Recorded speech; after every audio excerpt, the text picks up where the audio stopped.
Hi everyone, সবাই কেমন আছো? আজ অনেক দিন বাদে বেরোবো একটু আড্ডা দিতে। আর তোমরা কেমন আছো অবশ্যই কিন্তু কমেন্টে জানিও। তোমরা আমার ডেলি ব্লগ দিতে এত পছন্দ করো, কিন্তু কিছু কারণবশত দিতে পারছিলাম না। কারণগুলো হলো, যেমন ধরো আমার জ্বর হয়েছিল, তার কারণে দিতে পারছিলাম না। তো আজকে একটু বাড়ি থেকে বেরিয়েছি, অনেক দিন পরে একটু ভালো লাগছে। তো সবাই এখানে খুব হাসাহাসি করছিলাম, যেহেতু দোকানে অনেক কেউ ছিল আর আমরা আমাদের কথাগুলো নিয়ে হাসাহাসি করছিলাম। তারপর একটু পেস্ট্রি নিলাম, একটু বার্গার নিলাম। আর এখানে দেখো এর কাণ্ড দেখো, রাস্তার মাঝে হাত পেতে দাঁড়িয়ে আছে। আচ্ছা জানো তো, আমার নামের উপর একটা জিনিস ট্যাগ বসে গেছে যে আমি লোকের উপর ভীষণ হাসাহাসি করি। কোনো একটা কথা নিয়ে, কোনো কিছু নিয়ে মিম বানিয়ে দিয়ে হাসাহাসি করি। তাই আমাকে বলে তোমাকে কিছু বলা যায় না, তুমি যে কখন সিরিয়াস হও, কখন যে তুমি রিয়েল বলো আমরা বুঝতে পারি না। তো দেখো তারপরে এখন খাওয়া দাওয়া করছিলাম। আর একটা কথা বলে রাখি, গঙ্গার ঘাট আমার ভীষণ প্রিয় একটা জায়গা, যেখানে গিয়ে আমি ভীষণ আড্ডা করতে ভালোবাসি। আর এই যে দেখো, এখন আমরা আছি গঙ্গার ঘাটে। এখানেই সবাই একসাথে আড্ডা দিচ্ছিলাম, 4 জনে গেছিলাম, আমি, সুজয়, পাপ্পুদা এবং ননি। আর একটা কথা বলি, আর যারা বলছো না যে দিদি তুমি কেন ভিডিও দিচ্ছ না, কি ব্যাপার, কেন কিনা, সত্যি বলতে গেলে আমি ভিডিওতে অনেক চেষ্টা করছি, কিন্তু দিতে পারছি না। তারপর রাত করে বৃষ্টি শুরু হয়ে গেছে, এত সুন্দর আড্ডা করছিলাম, তার মাঝে বৃষ্টি।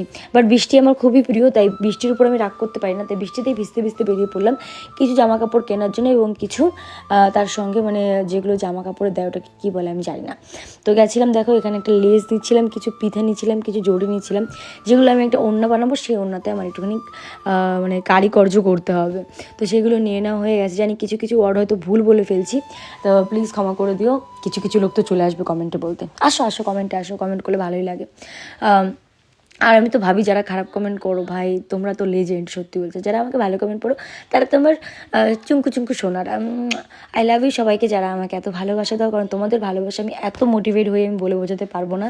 তো দেখো, তারপর আমি এখানে গেছিলাম একটু স্মার্ট পয়েন্টে, সবার সঙ্গে ঝগড়া করছিলাম যে আমাকে একটা খাবার কিনে দিতে হবে, আমি জানি না কিছু। তারপর আমাকে সোজা একটা খাবার কিনে দিয়েছে, আর পাপ্পুদা একটা খাবার কিনে দিয়েছে।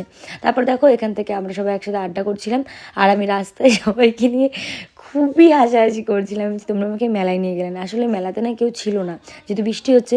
তারপর রিওর জন্য এখান থেকে দই নিয়ে নিই। তারপর এখানে পাপ্পুদা আইসক্রিম খাচ্ছিল, সুজয় আইসক্রিম খেয়েছে, আর আমি কিচ্ছু খাইনি, কারণ আমার মিষ্টি মিষ্টি ভালো লাগে না।